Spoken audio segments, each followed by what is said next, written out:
นี่เบิ่งนี่ป้า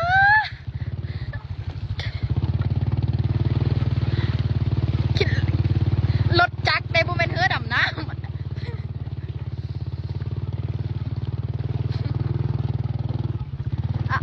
โอ้ my god นี่ได้ว่าบรรยากาศผู้ใดคิดจะมาแคมปิ้งที่ภูสาลีสุบนทางก่อนอย่ามาขอห้องอย่าสิมาอันสิมาแคมปิ้งอยู่แถวบ้านค่อยนะแถวบ้านเจ้าบรรยากาศดีไปตาไปแคมปิ้งนี่มาเบิ่งนี่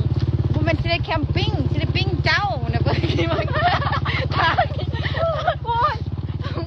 โอ้อันจะซีแหละกูย่านอะไรอันจะดอกกับต้นหัวย่านดอกอีหลีก็อันนี้มันมาบอลบอลเดี๋ยวนี้แหละชื่อบอปีไก่กูกับอีตุ๊กสวัสดิ์กูลุ้มแต่คอบ4 รอบน่ะอยู่วันนี้เนี่ยลุ่มแล้วก็ตื่นลุ่มแล้วก็ตื่นแบบล้มแล้วก็ต้องตื่นแล้วเนาะมีอันสูเบิงมอฮอดนี่ค่ะนะสูกับฟ้าตัดสินใจซะอันสิมาแคมปิ้งอยู่ภูสาลีค่ะนะอย่าลืมไปเห็นไปกับประกันภัยก่อนไหนไปกับบ้านคอยแม่กูบื้นกูประมาแล้วเด้อหงเฮียนนี่ประมาไอ้หลีเลยก็มันขี้เลยกูประมาไอ้หลีเลย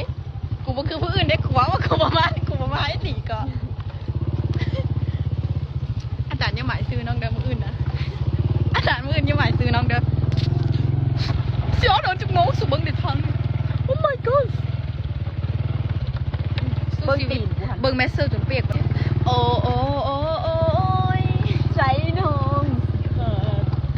จีบคักขนาดจุดบออยากพอหน้าภัยจุดบออยากออกคือเลย